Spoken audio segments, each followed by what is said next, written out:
Exactly 1 year ago, I bought an EV for two main reasons: because they make for phenomenal tow cars, and also because I felt it was the right thing to do on environmental grounds. After a year of using the car and doing some deeper research, do I still feel the same way? Would I have bought an EV then, knowing what I know now?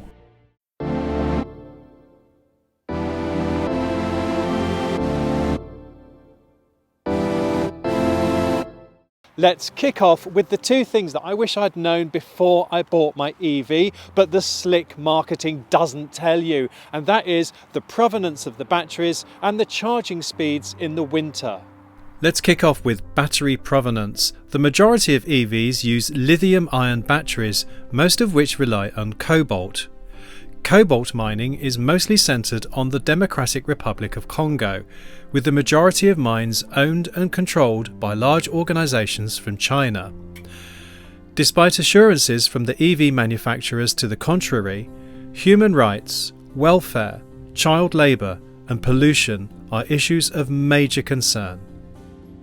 Cobalt-free batteries are now available, but their cathode material is 75% nickel, mined in Russia, where it's causing significant environmental damage.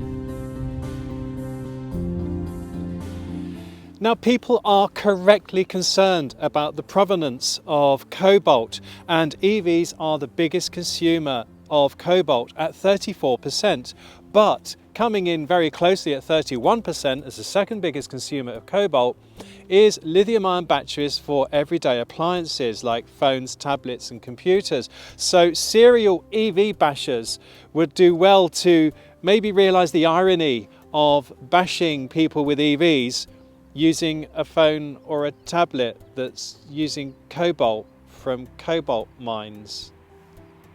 The construction of an EV emits 59% more carbon than the construction of a petrol or diesel car, but of course they produce a lot less carbon in use. The cut-off point where an EV becomes greener than an internal combustion engine vehicle is constantly reducing as more and more energy is renewable.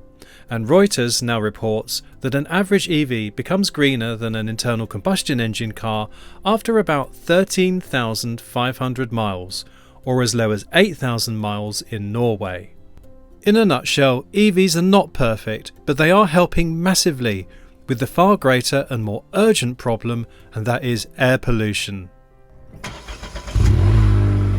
In the UK, air pollution is the largest environmental risk to public health.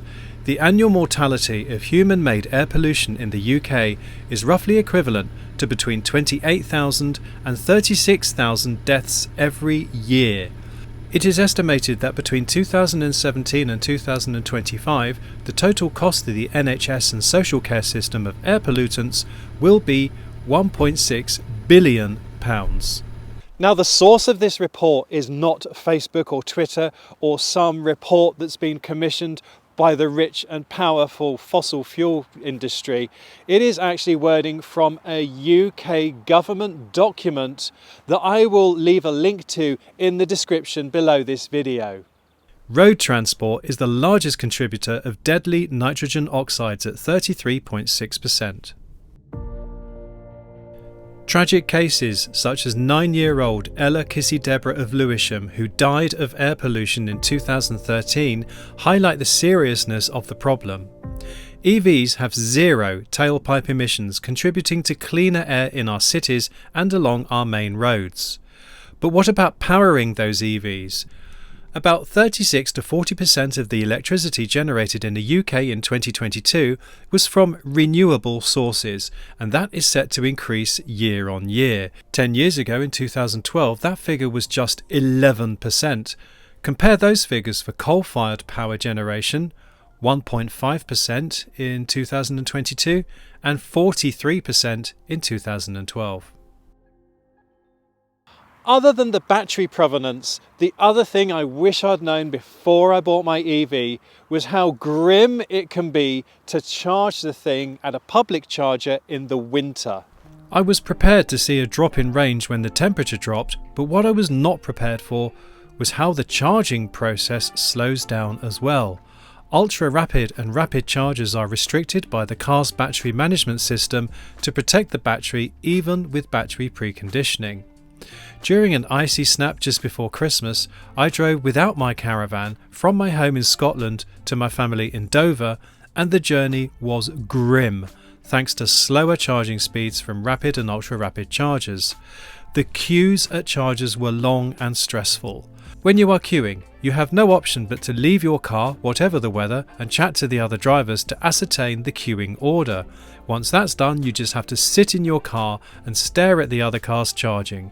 You can't go anywhere, you can't do anything because you never know when your turn will come. I spent a combined total of 4 hours just sat in my car, staring at cars charging on that miserable long 2-day journey.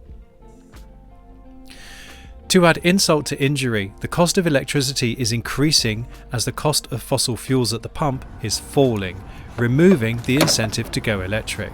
It is possible in some instances to pay more per mile in an EV than you do in a petrol or diesel car.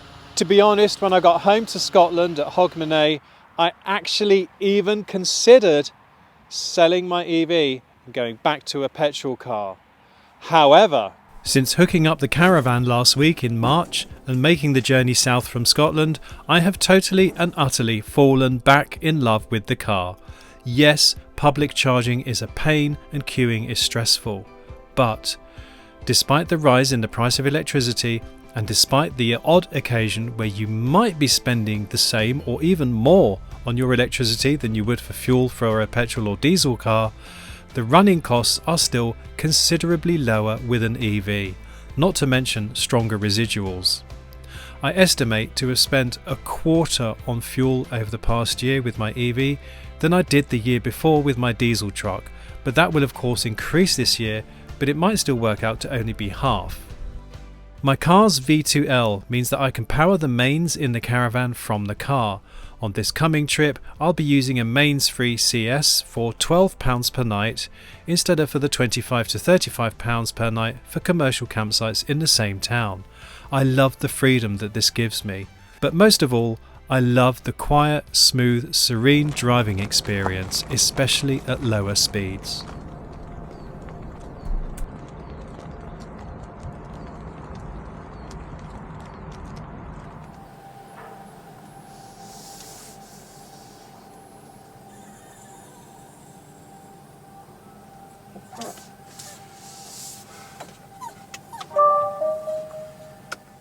So to answer the question that I posed at the beginning of this video, would I have bought an EV a year ago knowing what I know now? Before I started the research on this video, my answer was no. I would not have bought an EV then knowing what I know now. It would have been much cheaper and much greener to have kept my 7-year-old pickup truck and run it for another 3 to 5 years. But since finding out about the massive issue of air pollution and given the serenity, stability and stress-free driving experience of the EV, not to mention being able to preheat the cabin in the winter, the answer is a firm yes.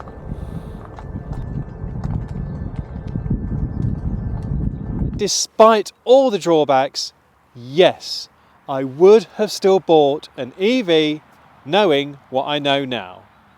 I just don't want to go back to the noise, revs and vibration of an internal combustion engine vehicle. Charging queues could be simply managed if only the charging networks could be bothered to incorporate a queuing system into their apps, and I have talked more about this in my newsletter Electric Touring, which I have linked in the description below this video. Now, if there are any errors, omissions, amendments that need to be made to the content of this video, I will write them down in the description below this video. If you would like further details of towing with an EV, or if you want to know if towing with an EV is right for you, then please check out my video on the subject from September 2022. Again, I'll leave a link to that in the description below this video. Now, please be aware that to access that description below this video, you do need to be watching through the YouTube platform on your computer, tablet or smartphone. If you are watching through a third party like like Facebook or through your smart TV, then you will have to come out of that, go back into your computer or smartphone and access the description through the YouTube platform.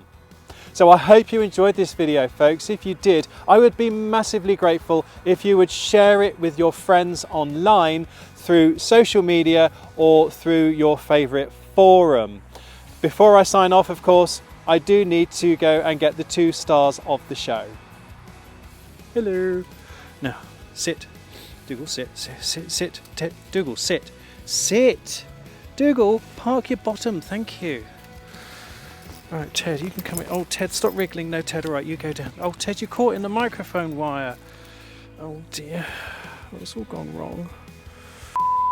So I hope you enjoyed that video, folks. If you did, you know what to do. Please give us a thumbs up. Subscribe if you don't already. It just leaves me to say, from Dougal, from Ted, and from me, thanks for tuning in. What do you reckon, boys? You like the EVs, don't you? Yes, you do. You like riding in the EV? Yes, you do. Yes, you do. Yes, you do.